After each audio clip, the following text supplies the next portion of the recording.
Balik ta diri sa GMA Regional TV Live ug personal kitang gibisita sa programa sa mga lead stars sa Love Before Sunrise. And we have with us this morning sa studio si Dennis Trillo ug si Andrea Torres. Good morning, Dennis and Andrea. Welcome sa GMA Regional TV Live. Pakigreet ang ating mga kapuso sa Central at Eastern Visayas. Thank you. Maayong buntag. Maupayan. Hanaga. Maupayan aga sa tanan. Okay. You got it right na.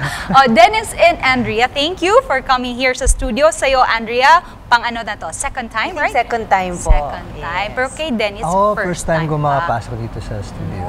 Okay, so welcome. Thank you. Sa aming studio. But we heard nakifiesta rin kayo sa Lapu-Lapu. So, kamusta naman ang experience sa Lapu-Lapu? Naku, ang saya-saya namin. Grabe. Sobrang daming tao and sobrang enjoy kami na mag-entertain sa kanilang lahat dahil napaka-enthusiastic nila. Ang sarap nung pag-welcome nila sa aming dalawa. At sa lahat ng mga Kapuso artists. Nag-airport pa lang kami, kabababa pa lang namin ng plane, na-feel na agad namin na wow, nakakatuwa naman na may nag-perform pa, nag-greet sa amin that way, di ba? Napaka-special talaga. So hopefully soon makabalik kami ulit. And as I said kanina, this is not the first time na you're here sa Cebu. Ano ba yung mga gusto mong balik-balikan dito sa Cebu, Andrea? Ako, number one sa akin, syempre ang inyong lechon, di ba? Kakaiba talaga ang lechon sa Cebu. And yung mga tao mismo, kasi very warm ang mga tao dito eh. Parang feeling mo nga, kahit kakikilala mo pa lang, feeling mo close mo na kaagad eh. Ganun sila mag-welcome talaga dito. So, yun ang hirap talagang hanapin sa iba, kumbaga. Di ba? Si Dennis naman. Ako bukod sa What is it that you wanna try? Bukod sa mga tao at sa mga pagkain, gusto kong makabalik ulit sa mga beach. Gusto kong matry yung mga beach dito sa marami. Cebu. Have you been to Bantayan? Hindi pa nga eh. Hindi pa eh. Yun yung mga gusto kong mapuntahan tsaka yung mga magagandang waterfalls dito. Sa Badjan. Badjan. Yung gusto nyong mag-canyoneering, you go to Badjan. And Dennis, we've heard you've played different roles na. So ano pa ba ang gusto mong matry na role? Ano ba? Gusto kong maging kontrabida for a change naman.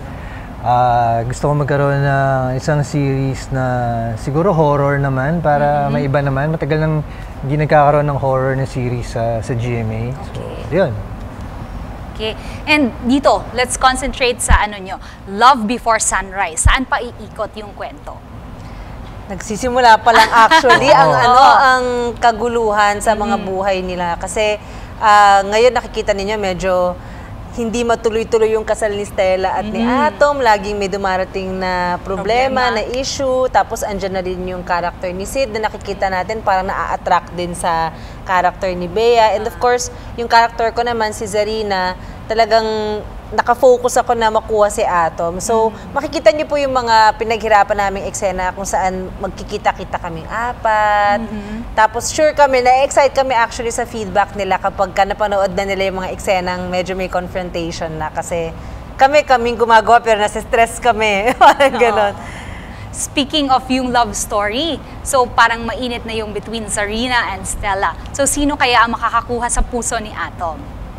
Yun yung kailangan nilang abangan dahil matindi yung kompetensya talaga, ibang klase, lalo na sobrang bagsik ni Zarina, tapos si Stella naman parang kawawa.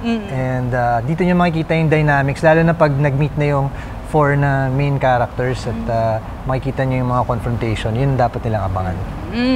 And balik sa'yo, Dennis, kasi maraming mga TikTok mo, nagte-trend. So, kamusta naman? Okay naman, masaya yung pakiramdam na nakakapag-smile ka, nakakapagpatawa ng mga tao. Masaya lang. Nagbabasa kasi ako ng mga comments, nakikita ko yung mga positive na feedback, kaya patuloy ko pa rin siyang ginagawa. Kasi so far, wala naman ako nakikita na masamang comments, so tuloy-tuloy lang. Okay, and finally, kindly invite all our kapuso to continue watching Love Before Sunrise gabi-gabi.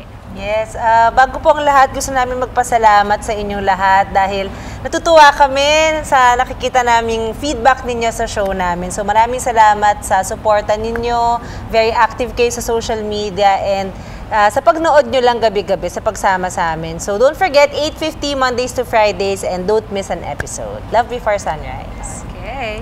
Ayun, Love Before Sunrise, Lunes hanggang Biyernes yan at mapapanood nyo rin yan sa kahit na anong device, anytime, anywhere. Kung ida-download nyo ang View na app. Okay, and as I said, tradition na namin dito, yung nag-guest, sila yung nagko-Q-Gap. So, do the honors of doing the Q-Gap in Cebuano.